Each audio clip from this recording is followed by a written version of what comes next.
la musique haïtienne. Sit back and relax. Meli Melo Show a informé de tout ça qu'a fait dans HMI là. Music, analyse, actualité, promotion, interview, spotlight, collaboration, live performance, fan Q&A, history, mainstream. Get all that on Meli Melo Atlanta Show.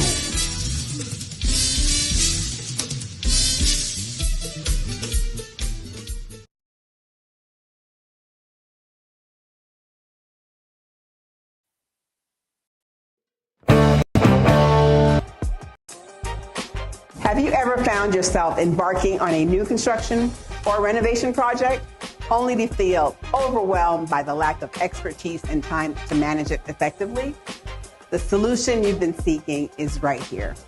I am Sabine Apollon, the founder and CEO of Aniba Consulting, with over 2 decades of experience in design, construction, and commercial real estate. I'm your dedicated partner in success.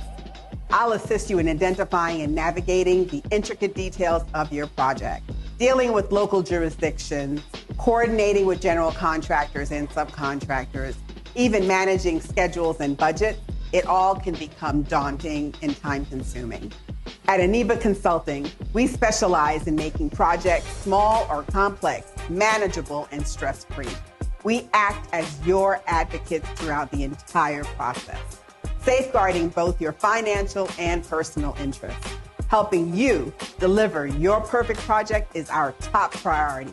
Together, we will bring your vision to life.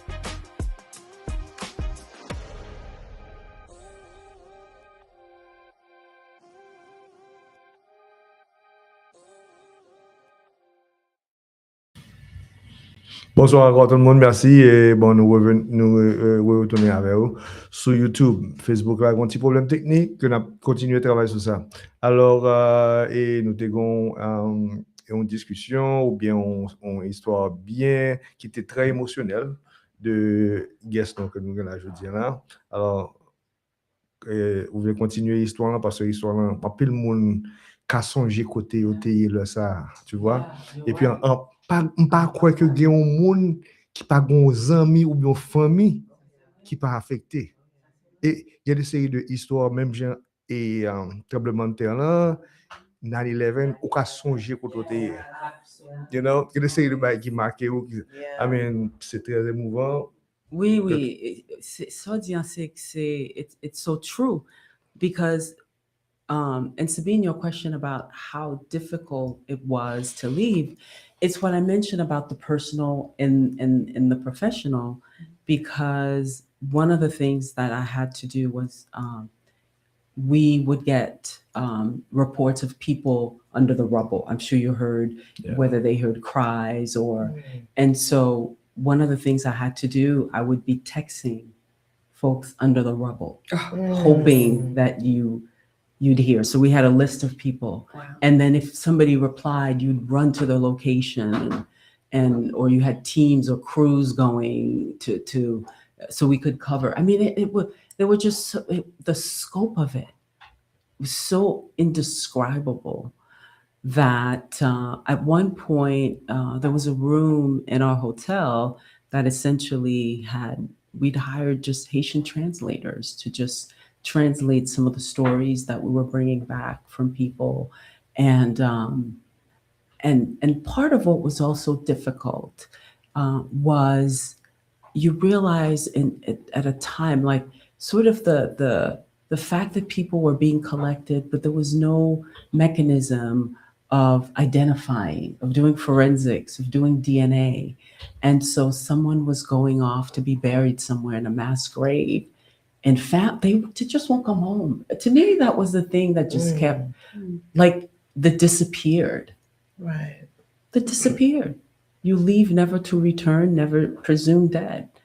And then I continued to go to Haiti for, periodically the 6-month anniversary, the 1-year anniversary to see the progress that had been made. But it it really, to me, was the most important story that I've ever covered and have continued to cover in many aspects of Haiti. But the quake, the impact, I still feel it today. Wow. That's deep. The question sometimes I ask myself, how do you recover from that? You don't recover. You don't. You just learn how to deal with it, right? Yeah. And even, and again, overwhelmingly, the people, and that's also the other thing, there's a sense of guilt, right? Because you're there, you're in an assignment, you're Haitian, but you're in an assignment. Right. You get to get on a plane when it's all over, you come home and you pick up on your life, and you're not living under a tent city. And so there's a tremendous guilt that you feel for walking away, essentially. Yeah. And then the gratitude. Like, I remember I came back, even though we were the lucky ones, like I said, they had rented a hotel, so we had water and electricity and so on. But the gratitude you feel to be home, and but this longing to be there, it's also tremendous, and it's part of the profession. I mean, I certainly don't want to make it seem like that it happened to me in the way it happened to people who lost their lives or lost family member. But I think there is a humanity. I think as journalists, you want to keep a level head, but you're also a human being, right? And then you're at a place where you were born, right? This is the place where I was born, where I'd visit my grandmother during the summers, and family, and I used to do medical missions through my church to Haiti. So it was more than personal. It was more than just a job, if you will. Right. So from there, that happened. Take us to the journey of how you then transitioned to being, because you shared with us your start in that, but how was that transition time from journalism to now your service with Georgia State? Yeah, so the Haiti, the breaking news part of my career, you transition. That's the thing when you're in the media, you're doing breaking news, something that's heartbreaking, and then you can have an assignment where you're covering something in Dubai or Lagos or Hong Kong. And so it's really sort of like the full measure of the human experience. And for me, I always was very curious about the world. And we don't realize this as sometimes as Haitians, we're all travelers. Anybody who got on a plane, right? We may not have anybody. I mean, the notion that you can get on a plane, come to a country, you don't speak the language, somehow manage. The bravery behind that. Yes, and leave everything behind. Yeah. I mean, to learn a new language, learn a culture, new But country. leave your life. Leave your life. Leave your life behind. Establish yourself. Right. And I feel like I'm particularly proud of us Haitians, like in sort of like the sphere. Remember, we're Anglophones. So our transition is not as easy as if you come from Trinidad or Jamaica in the sense of language, right? Obviously, we have universal stories, but that alone, making the jump from a French-speaking, Creole-speaking country to now an English-speaking country. Then there's so many layers of identity when it comes to Haitian, right? Ain't nobody rolling out the red carpet for us, right? There's so many, unfortunately, negative stereotypes that are associated with Haitians, overwhelmingly over-indexing for who we really are. So there's that layer as well. And so at these different spaces, it's sort of like you go back and you realize, like when you talk about the journey, it's also like a physical journey of leaving and coming back. So the arc of my journalism career, the turn really happened in 2020. And I left CNN, and in that time where the world stopped, the world stopped, and I ended up taking a trip to Ghana, which was really very eye-opening. I had been on the African continent before, but had never gone to Ghana. I had never gone to what you call like a slave port and the slave dungeons, and to stand on that history. And I remember standing and looking down at the ocean and thinking about the journey, the literal journey of the people who ended up in Haiti and became, the Haitian population that we know today. And just imagining how we're talking about trauma, just the very notion of how did they even survive, right? Under those conditions. Under the Right. conditions of, if you were Right. taken from the interior, you walked for miles and days to the coast, you waited months in a dungeon. And I remember one of the most vivid conversations, the tour guide, he said something very powerful. So we were standing in a dungeon. He said, "You're standing on the DNA of, thousands of, hundreds of years of history." And he talked about, this is where people cried and bled and died and so on. And so I came back and I started to reflect. I ended up working. This was not long after that, the murder of George Floyd happened. And my undergraduate alma mater, Hamilton College, I'm on the board of trustees. It's an incredible college. They wanted a way to talk about what was happening in the moment. And they reached out to me to essentially edit a magazine. So in putting the magazine together with former colleagues, and as well as a number of different people in the Hamilton community, graduates, alumni, and so on, that was sort of like tiptoeing into education in a sense. I'd mentored students, I'd written before, but this was really immersing myself in the stories.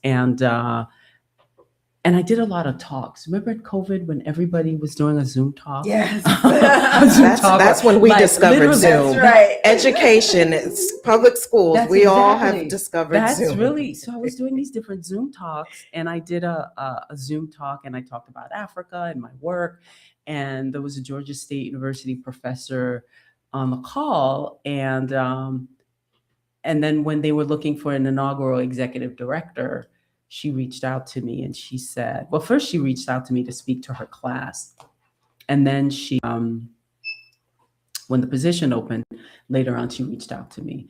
And I thought to myself, executive director, academic research center. I'm like, well, huh? I mean, it's that, I don't know if it was so much imposter syndrome. I was like, really? And I was like, how? How did you get here? I couldn't even, and I applied with full expectation, like, this ain't gonna happen, right?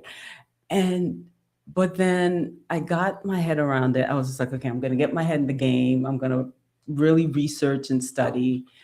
And so the first interview was what you call rapid fire. And it was magical because every question were things that I had thought about and had an answer for. And I remember getting off the call, that first interview, there were several more after that. And I said, okay, this can happen. This is going to happen. And then I went through the process and I got the role. And for me, what's been interesting is the media career is still very much integrated in what I do, because I really try to approach it in a way where it's public facing, because it's important to demystify academia, right? For me, is there's incredible research that goes on in the academy. And so finding ways to connect via the media, like I mentioned on live stream, readathon that I launched within the first year of arriving there. Because of my production background, I make sure that everything we do, we film it, we harness the narratives. We're building a digital platform to preserve these stories, as a legacy for the future. And so it's been an interesting journey. It really has. And in between, we, Sabine, I know you love to cook and I love to cook. I catered for a little bit because I just absolutely love being in the kitchen. I love cooking.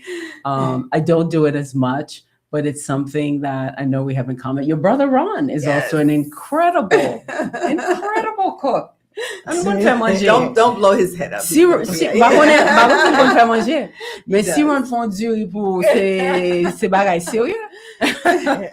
So, you're a terrific entertainer as well. So, so we all have these intersections, and I think for me, at the core is this Haitianness, which I feel really reaches back to our roots, to the very foundation.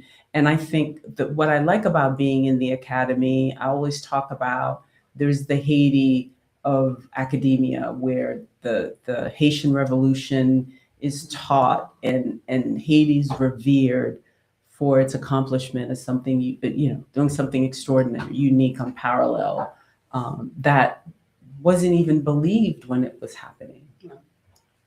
Because they couldn't believe that the slave has sort of risen up, right, to gain their own freedom. And so that's very gratifying. And as you travel, you go to different places, you see the different, how do I put it? I don't want to say shrine, but really remembrances of Haiti, commemorations of what Haiti, and that's throughout parts of Africa. When you travel and you visit certain historical sites where Haiti is very much represented. So I know we're running a little behind schedule, and but I want to give you your last words, but also love to know now, between your journalism experiences and now your academia experiences, which is more gratifying? You know what? I think I lucked out in the sense that as a journalist, being a journalist is what I call continuing education. Literally today, you're interviewing a prime minister of X country. You have to get familiar. The next day, you're covering a conference, or you're interviewing someone at a disaster site. So you have to be, or you're covering politics, whether it's on Capitol Hill or the White House. So you have to be nimble and continuous consumption of information. Essentially, that's what being in academia allows me to be in an environment where it's a learning environment. And for my role, I continue, I have to sort of learn about the Africa and the African diaspora. When you think about the large pockets, Brazil, the US, more than 40 million people across the African diaspora, Haiti, the large pockets, Venezuela, Colombia, Brazil. So to me, I think I have to pick and choose. I think it's all. I was putting you on the spot. Right. But, well, as a fellow educator, I could just imagine you giving back, right, to your students, right? All the knowledge that you have, you're giving back, as well as your readathon. Oh my goodness, how gratifying! The readathon. We just had one. I wish we had connected before, because it's when I tell you it's amazing, it's incredible. Yeah, it really is. Yeah. So all, like, you're just a wealth of knowledge, and I thank God for your rich history, that you've had this opportunity to have both worlds, educate and have your journalism. So good for you. Well done. Thank you. Well done. Yes. Thanks for having me. Thanks for having me. If you would like your last words, but also talk about again the event that's happening with the films, and just already, whether there's a admission fee or what the logistics are for that. Absolutely. So it's April 27th, and that's my birthday, by the way. So I know who won't be there. I know who won't be there. So it's at the Auburn Avenue Research Library, and it's we are partnering with the Atlanta Film Festival. It's the 50th anniversary, and we will be showing a number of films. One is True North by Michelle Stephenson, Madame Sarah by Etan Dupin. These are two Haitian themed films. We're also going to show Glory.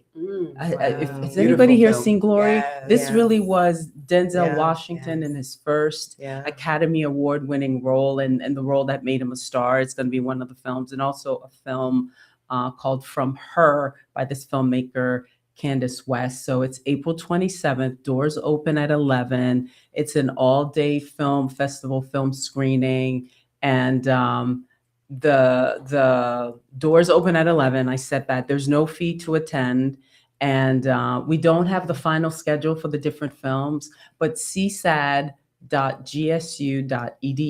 is the center's website. We'll have the information, and I'll also share it with you guys as well. We'll post April 27th, doors open at 11, and our website. Please go check out our website, support us, reach out, connect with the center. It supports Africa and the African diaspora.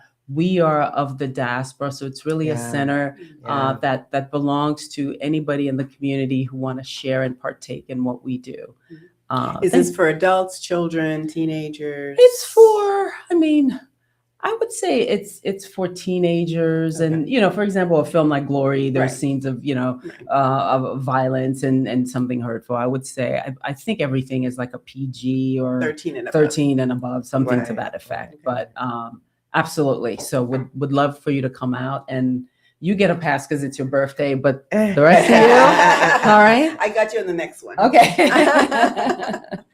Well, we are so thrilled, and again, your stories, your experiences is bar none, and telling your story, I felt like I was there with you in Haiti, feeling and smelling and all of that. So I don't want to say this is the only time, because we're going to have you back. I'd love to be back. Thank you for having me. Yes, absolutely. And, keep it up, and just the love that you have for the diaspora and what you're doing today, and just the merging of both journalism and academia is just magnificent. Thank And we need you. more like you. Thank you so Yes, much. And all of yes. you, continue doing what you do. Yes. Thank you. Okay, thank you. Thank you. I'm really happy to have you. We are really happy to have you. Feel like anytime Meli Melo is your house, whenever, Thank you. you want to come, feel free. Thank you. Okay. La caille, c'est la caille. We'll take a quick break, and we will be right back. So With stay the second. tuned. We've got some catching up to do. So Definitely. yes. All right. Suivez tous les lundis Meli Melo Show à 20h. Meli Melo is a captivating 2-hour talk show.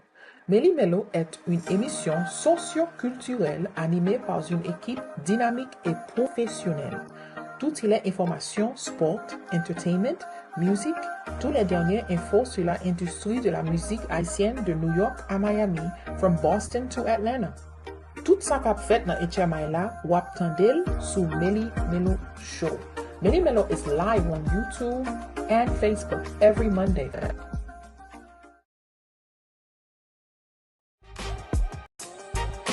Have you ever found yourself embarking on a new construction or renovation project, only to feel overwhelmed by the lack of expertise and time to manage it effectively? The solution you've been seeking is right here. I am Sabine Apollon, the founder and CEO of Aniba Consulting, with over 2 decades of experience in design, construction, and commercial real estate. I'm your dedicated partner in success. I'll assist you in identifying and navigating the intricate details of your project, dealing with local jurisdictions, coordinating with general contractors and subcontractors, even managing schedules and budgets. It all can become daunting and time-consuming. At Aniba Consulting, we specialize in making projects, small or complex, manageable and stress-free. We act as your advocates throughout the entire process, safeguarding both your financial and personal interests. Helping you deliver your perfect project is our top priority. Together, we will bring your vision to life.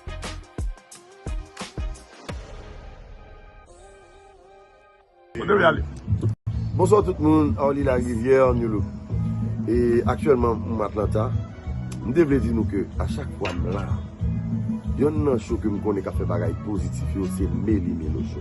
Depuis là, c'est show ça me garde. C'est lui me supporter, alors me conseiller nous faire même bagarre là. Meli Melo, c'est où bon bagarre. Meli Melo Show, lié, depuis que je suis venu à Atlanta, c'est lui toujours gardé. Même le New York, et lui toujours supporté. Ça son bel show, mon yo sérieux, en pile moun attendait à supporter show ça. Tout fanatique, Meli Melo Show, dans Atlanta. Dieu tue lui campé d'elle. Attention.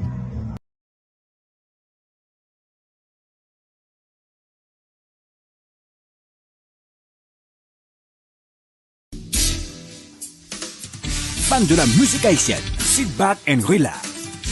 Meli Melo Show a informé de tout ça qu'a fait dans HMI là.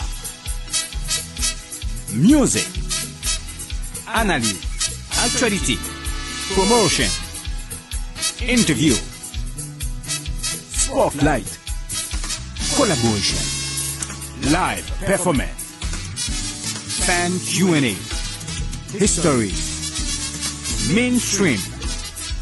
Get all that on Meli Melo Atlanta Show.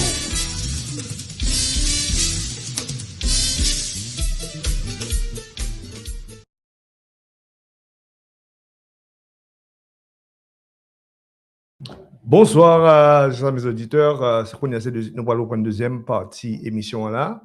Et nous avons invité de classe, invité que depuis longtemps que nous attendons. Et c'est monsieur Alain Louis. Bonsoir Alain.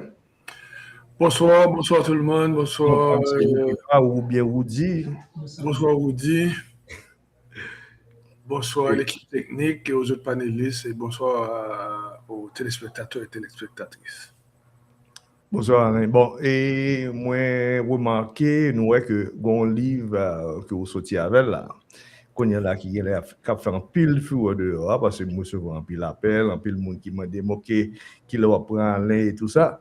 Je dis, bon, définitivement, le checker tout ça fait, me dit, ça, c'est un homme de valeur que je ne suis pas capable d'interviewer avec, spécialement que je me dis que vous gagnez pour Atlanta très bientôt.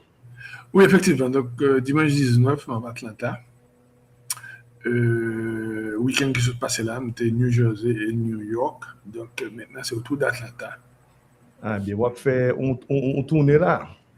Oui, je commençais à faire une promotion pour livre à partir de décembre 2025. Qui était commencé dans le sud de la Floride et qui était étendu vers la fin du mois de février. Donc, on a parlé là de Jacksonville à Miami, en passant par Palm Beach, en passant par Broward et certainement des points névralgiques de la communauté haïtienne, Little Haiti, et ainsi de suite. Après ça, nous avons envisagé New Jersey et New York, que nous faisons compléter là, et puis maintenant c'est autour d'Atlanta. Une ville qui est très chère à moi parce que j'ai plusieurs amis là. Moi, j'ai fait 2 ans à vivre à Atlanta dans les années 2007-2008. C'est une ville que je connais relativement, je suis capable de dire assez bien. C'est une ville, pour moi-même, très cosmopolite, qui gagne une mixité raciale assez balancée en termes d'immigrants. On a une forte communauté Afrique de l'Ouest, on a des Asiatiques, on a des Hispaniques, mais pas vraiment gagné, on est capable de dire une communauté immigrante qui peut démographiquement dépasser l'autre, donc on devait le bien balancer. Et puis ensuite, l'autre raison, c'est que Atlanta a toujours été une ville beaucoup plus progressiste. Voilà pourquoi Martin Luther King a décidé de quitter Birmingham, Alabama, et puis il est venu à Atlanta. Donc, c'est une ville qui a une histoire extraordinaire. Et en fait, non vient changer après la guerre de sécession, mais non original ville, c'est terminus. C'est comme ça que le dérapé. OK. C'est bien ça. Mais encore, je voulais dire bienvenue sur Meli Melo. Et bon, auditeur qui a écouté là, ce qui est vraiment Alain Louis Hall, parce que je connais que vous travaillez depuis 2010 avec Nouvelliste, c'est ça? Oui, je suis collaborateur de Nouvelliste depuis plus d'une dizaine d'années. Ensuite, moi, livre ça, c'est 3e livre. Mon premier livre sorti en 2014. En résumé, c'était, si vous voulez, contribution toute péninsule sud à processus création Haïti. son livre qui est assez à contre-courant de historiographie officielle, hein, puisqu'on a tout écrit sur l'histoire d'Haïti, mais c'est surtout l'histoire du Nord. L'histoire sud n'est pas tellement connue. Donc, ce qu'il s'agit du département du sud, de la Grande-Est, des Nippes, du sud-est et de la région des Palmes, qui couvrit les organes de Tigouave et Gongouave. Donc, nous couvrons, si vous voulez, 500 ans d'histoire que nous condensons dans le premier livre comme des soutiens pour m'expliquer que la péninsule du Sud a apporté des contributions majeures, non seulement au processus de création d'Haïti. On a Miranda qui débarquait Japmel en 1806. Par la suite, Simon Bolivar qui débarque au Caire en décembre 1815. Et ensuite, en 1816, il retourne à Japmel. Donc, nous sommes capables même de remonter, si vous voulez, à l'année de l'embrasement général de 1791, côté que la révolte générale du 22 août, cela concernait la région nord. Mais dès le 24 janvier 1791, toute la péninsule du Sud était enflammée au point où les 100 plantations sucrières de la plaine du fond des Cailles étaient déjà incendiées. Donc, en fait, le Sud a toujours eu une longueur d'avance dans les mouvements révolutionnaires. Et il y a une explication sur ça parce que le Sud était toujours très délaissé. Et là, on a commencé des mouvements, et généralement, c'est par côté point névralgique là, pour commencer côté santé économique là. Donc, il faut commencer à partir des marges en périphérie. Donc, ça va toujours permettre que, étant donné qu'il s'agit de l'administration espagnole, coloniale espagnole, française ou anglaise, le Sud a toujours été traité en parent pauvre, donc ça te permet de Sud-là gagner plus marge de manœuvre pour te déraper des mouvements révolutionnaires. Bien. Donc, ça c'est le premier livre. Le deuxième livre-là, c'est un livre comme coécrit avec d'autres auteurs et historiens qui certainement attaquaient plusieurs thématiques. Et le livre-là relève plus de 500 ans d'histoire. Et maintenant, je suis à mon troisième ouvrage, qui c'est le syndrome du transplanté, qui c'est les gens qui viennent à recevoir jeudi. Ok, bien ça. Mais pourquoi ce titre-là, le syndrome du transplanté? Parce que le plus souvent, on toujours parlé de l'indépendance d'Haïti, et toute sa privée de gloire, mais syndrome du transplanté, hein, c'est que semblez-vous parler de ce que nous gagnons après colonisation. Est-ce que je right or wrong ou bien qui ça vient? No, you nailed it. Bien. You nailed it. C'est tellement correct. Presque dit interview quand même bagarre pour m'ajouter encore tellement bon. Alors, puisque faire une interview en fait de toute façon, d'abord le syndrome du transplanté, toujours quelque chose ça pour que ça titre ça. En fait, sont un terme qui en général beaucoup plus médical que science sociale. Et on va comprendre par la suite pour qui ça. Maintenant,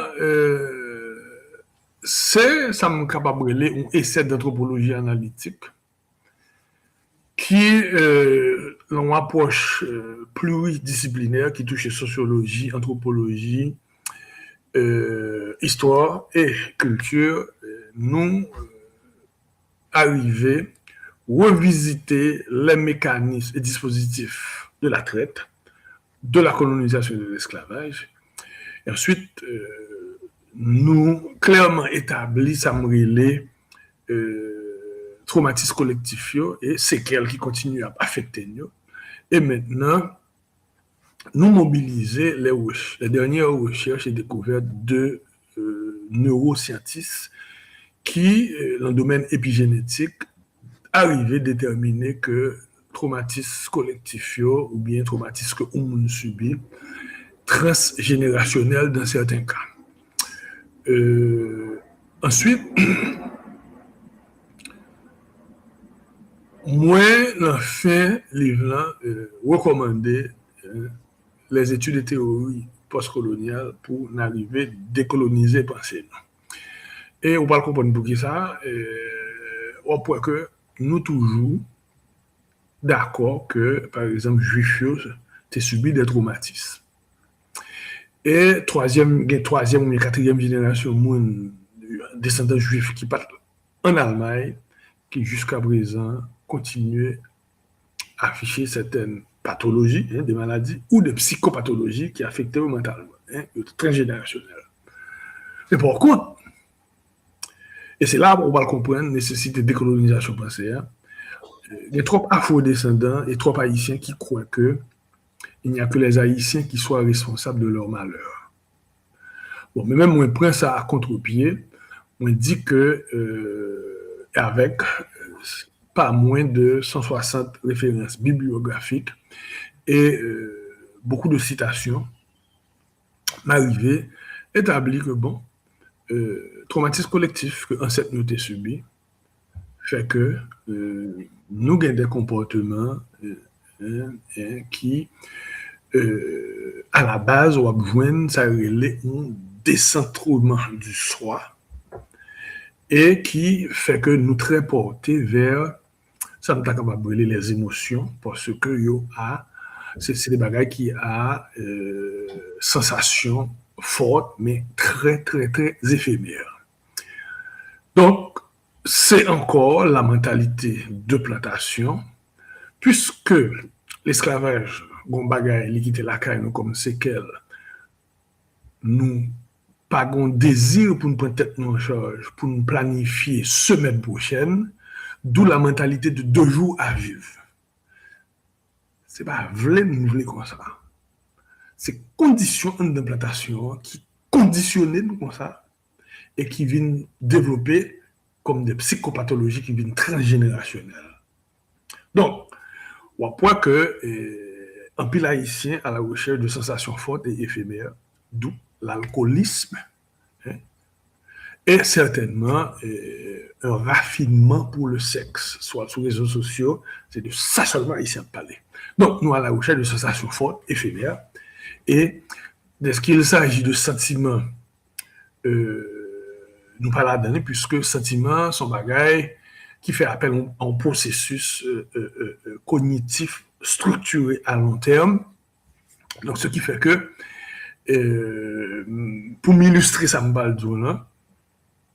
après les mythes fondateurs, d'abord, une recherche de validation que moi comprenne, puisque l'arrivée indépendant et selon la tradition qui vient de joindre, nous, il était empêché nous consommer soupe jour, donc 1er janvier, nous montrer blanc, nous faire soupe jour. C'est ça qui vient de joindre nous comme information. Il n'y a que même pas une source qui vérifie ça. Bon, m'acceptez-les. Mais on est d'accord que cette recherche de validation qui donne une sensation forte d'accomplissement de soi, parce que pas de vouloir manger soupe là, nous montrer blanc, nous faire soupe le 1er janvier. Mais les vingons effet côté que au point que le plus souvent, 1er janvier, tourner, on a fait de soupe jour. Les tournées, on a fait de Haïtiens a fait échange de vœux, meilleurs vœux. Il y a très peu d'Haïtiens qui disent bonne fête de l'indépendance. Parce que 1er janvier, pour nous-mêmes, c'est ça, je l'ai dit. 37 nègres, campés sur place Gonaïve, et puis Dessalines pour nous, c'est l'indépendance, et puis tout le monde signé. Donc, au lieu que 1er janvier, renforcer le sentiment d'appartenance, pour nous vivre un processus structuré à long terme, pour nous gagner des sentiments forts tels que le nationalisme et le patriotisme, nous noyer sentiment d'indépendance dans soupe jour. Nous avons Boiraillement qui c'est plus gros mythe fondateur nous, gon désacralisation qui fait de Boiraillement. J'ai entendu les thèses les plus farfelues que les autres. On dit ça, donc on désacralise les. Et tout récemment, un danger que moi qui pointé à l'horizon, c'est une association qui a fait entre le 18 novembre, le jour de la victoire sur les forces du mal, à Vertières, n'a comparé à jour qualification sélection nationale pour Coupe du Monde. Bien content que Haïti qualifié, mais ça n'a rien à voir avec Vertières. Donc, il faut que nous disions, nous faisons très attention pour que mythe fondateur nous pas manier, ou du moins nous pas manier n'importe qui genre. Le 18 mai, c'est un autre exemple, côté que on peut réaliser que d'abord, le drapeau, c'est l'emblème de la nation. Mais si nous barrons les sous nous, 18 mai, on a fait combat. Parce que le drapeau, c'est les qui représentent. Que ce drapeau bleu ou rouge aimé, que ce drapeau noir et rouge, 18 mai, c'est fait le drapeau, la date n'a pas changé. Nous, on a changé pour le drapeau, mais la date n'a pas changé. Donc, nous ne sommes pas capables de 18 mai une connotation que le bagage. Et maintenant, étant donné que c'est la fête du drapeau et de l'université, et l'université, centre de réflexion, est totalement absent dans 18 mai. Donc, nous devons faire des parallèles ça pour comprendre l'émotion qui danger là-dedans. Alors que toute la communauté qui est cohésion, c'est parce que communauté, ça a des sentiments puissants qui traversent. Parce qu'avant tout, une communauté, c'est une communauté de sentiments. Donc, conseil de sentiments que nous partageons, que nous d'accord sur eux. Donc, c'est ça qui a fait nous une communauté. En 1803, on a dit liberté ou la mort, son sentiment était puissant. Et comment dit sous nous? On a dit liberté ou la mort.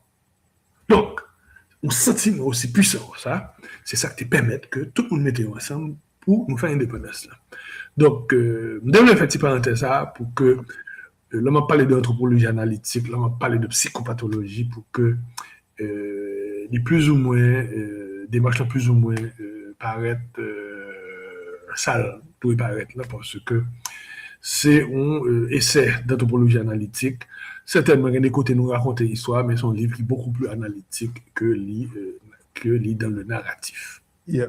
Bon, et ça on dit là vraiment, mais là quand moi, fait me songer que j'étais chez les frères de l'instruction chrétienne, ou que je peux appeler frères de l'instruction coloniale, mais il y a des séries de bagages pour étudier en français. C'est ça. Des fois, il n'y a pas bonne chance pour critiquer un bagage. Si critiquer, que ce soit catéchisme ou bien un bagage, ou bien aller contre professeur, c'est un problème lié. Que ce soit les parents, ou pas capable de ça, ou étudier à la lettre. Et des fois, même, parents, moi, c'est dans 20 ans, ils quittent me créole avec vous comprenez? Maintenant, on touche un point très, très, très important, puisque il y a 3 agents de socialisation, qui c'est la famille, l'école et l'église. Mais agent de socialisation qui est plus important, c'est l'école. On va comprendre pour qui ça. De l'organe 6 ans jusqu'à ce qu'on dit qu'on qui font cycle normal, 18 ans. Par contre, ça y est qu'on y a, mais utiliser référence longtemps. Possible que ou moins de monde pour déraper avec eux depuis à l'âge de 6 ans et puis à 18 ans nous dans la même classe encore. Donc living bord, c'est comme si nous avons appartenu au culte, ou même l'école là. Et lui fait que on développer un sentiment d'appartenance, parce que son culte est tourné beaucoup plus à l'école qu'à Haïti. Une expérience côté que tu as une journée reboisement qu'elle fait, et je ne citer non l'école, côté MDI, que ça va faire personne de monde. Nous planter pieds bois, et nous garantie à l'époque, si c'est le ministère de l'Éducation nationale qui t'a convoqué, nous, très probablement, nous pas aller. Mais n'aller, parce que nous faisons partie de l'école bien particulière, ou bien type de l'école congrégation, donc nous avons beaucoup plus d'allégeance à l'école qu'à pays.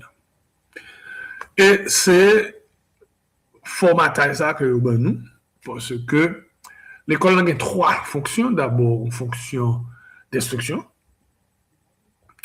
Ensuite, il y a une fonction spécialisation, puisque l'on fait philo à l'université ou à l'école professionnelle, soit pour apprendre métier, soit pour apprendre profession, mais il y a une fonction socialisation. Je crois que sous question socialisation, c'est un point que l'école Haïti a échoué. Et nous-mêmes qui sortis dans les principales villes d'Haïti, ça ne va pas dire qu'on va le choquer, probablement, si vous n'avez pas comme ça déjà, nous, c'est des produits de ça, les structural racism. Yep. Parce que nous sortis dans des familles qui ont accès et nous très nostalgiques d'une certaine époque et nous pensons que le pays était bon, alors que la majorité de monde, même là, avec nous, pas de accès à ça. Donc, nous avons accès et c'est nous qui vivons